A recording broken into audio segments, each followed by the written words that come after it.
Bonjour à tous, ici Immobilier Web 3.0, donc aujourd'hui à votre service. Aujourd'hui, qu'est-ce qu'on va parler?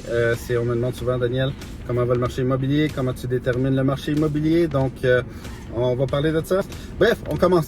Donc, comment va le marché immobilier? Donc, c'est sûr que je vous dirais, le dernier mois, il y a eu quand même enfin un certain ralentissement. Les 2 dernières années, ça a été assez rock'n'roll, on pourrait dire. Donc, j'ai même eu un trimestre que les prix ont monté de 30%. Donc, c'était assez intense. Donc, c'est sûr, l'offre et la demande pour que vous puissiez comprendre un peu comment que ça marche. Regardez, on va, je sais pas, dans un MacBook Store, dans un Apple Store, puis t'as 100 acheteurs, puis t'as juste une dizaine de MacBooks sur les tablettes. On s'entend-tu que les tablettes vont se vendre, les MacBooks vont se vendre beaucoup plus cher parce que, tu sais, il y a un manque d'inventaire. Mais imaginez-vous, là, maintenant, tu te retrouverais avec 100 MacBooks puis 100 acheteurs. Donc là, on revient dans un marché équilibré. C'est sûr que si le produit est très, très bon, comme les MacBooks, ben, il faut ça que vous voyez pas qu'il y a de rabais. Tu sais, ça se vend toujours comme, tu sais, c'est sûr que si tu vends bien ton produit puis il est en demande, ben, tu peux augmenter les prix aussi.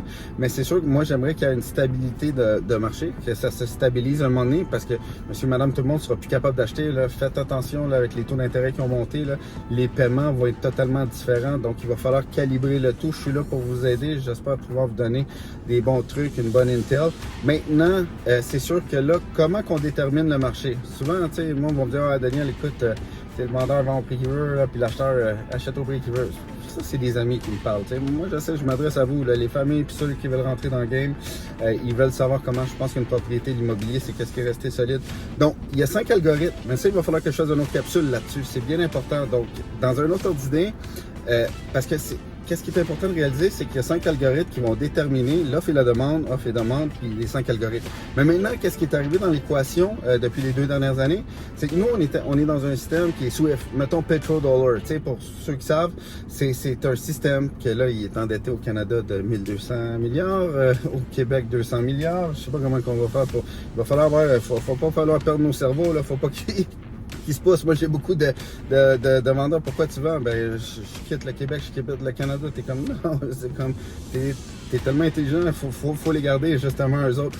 Fait que c'est sûr que dans une situation comme ça, on a un système SWIFT, pétrodollar, qui était relié, avant c'était l'or qui était, l'argent était backé avec l'or. Là, il était backé avec le pétrole. Puis là, mettons, les 2 dernières années aux États-Unis, ils ont imprimé plus que 40% de toute l'histoire.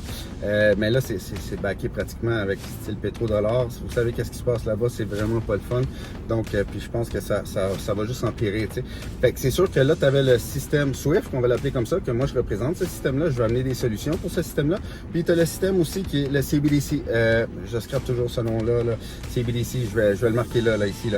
Puis vous avez aussi en plus, vous avez les blockchains. Fait que tu sais, ces 3 systèmes-là sont en train de merger. Donc, wow, c'est assez intense. Fait qu'on ne sait pas de quel bord ça va virer. Je pense qu'il va falloir qu'on trouve ensemble des solutions, qu'on puisse s'entraider. Mais c'est sûr que dans cette situation-là, comme je vous dis, regardez les solutions possibles. À Montréal, c'est des vieux buildings. Fait que tu sais, c'est pourquoi que il y a du 1880, du 1900, 1920, 1950. On dirait qu'ils ont été construits tout batch par batch. Fait que tu sais, il y a des vieux buildings tout pétés, genre, qui sont tous moisis. Puis bon, ben tu sais, on les renipe, on les refait. C'est sûr que ça va aller sûrement dans les tours à condo à Montréal. Mais tu sais, en région, périphérie, il y a plein de terrains. Donc, moi, je pense que surtout qu'on a vraiment comme la crème de la crème. Là, écoute, moi, je suis un ancien menuisier, là, mais je veux dire, je les ai vus aller, là, les charpentiers menuisiers, les électriciens, les plombiers. Même les gars de gyps, des machines, là, c'est comme tabarnouche, c'est comme tu vois. Fait que, tu sais, je pense qu'on a une bonne main-d'œuvre aussi, puis ça pourrait faire stimuler l'économie, parce que là, tu sais, vous regardez, même ceux qui travaillent justement dans les banques centrales, tu sais, ils l'ont dit, on n'a pas vu ça arriver, Tu sais, il est en train de nous dire, si je peux le dire poliment, tu sais, on a comme échappé le ballon à quelques reprises. Mais là, on est dans une situation où ça va être tempête, ouragan, ça sera pas le fun. Fait que, tu sais, je pense que c'est le temps de se regrouper, de se solidifier ensemble. Lâchez les chicanes, là, c'est plus haut que ça, là. Puis donc, écoutez, regardez, si vous voulez d'autres analyses, astuces, décollage en immobilier, finance crypto, suivez-moi, ça va faire plaisir à vous.